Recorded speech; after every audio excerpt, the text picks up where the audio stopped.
Hi, ako po si Jodeline Palik, 34 years old, taga Alamada, North Cotabato. Diagnosed ng lupus last June 2025. Bago po yun, before, grabing mga sakit na naramdaman ko, babalik-balik ako ng ospital.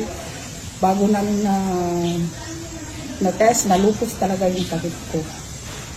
Maraming symptoms na lumabas sa katawan ko, tulad nung parang sunog yung mukha ko, yung labi ko, hindi ako makakain, may tonsil ako. Yung labi ko, matagal na wala. Mga 1 month siguro na wala yun kung hindi ako nakainom nito. Mga 1 month kasi hindi ako makakain ng maayos. Sabaw, wala nga pwede kong kainin.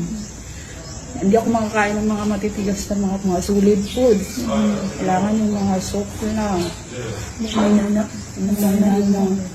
Pero salamat sa barley kasi nung binigyan ako ng tita ko nito, binilhan niya ako, nirefer na ito sa akin, pinainom niya agad ako, na na-feel ko sa sarili ko na gumaan yung ano ko, tapos yung labi ko medyo okay na. Hanggang sa naging ganito na, okay na yung ano ko, yung pakiramdam ko. Thank you, Lord. Oo, mga joint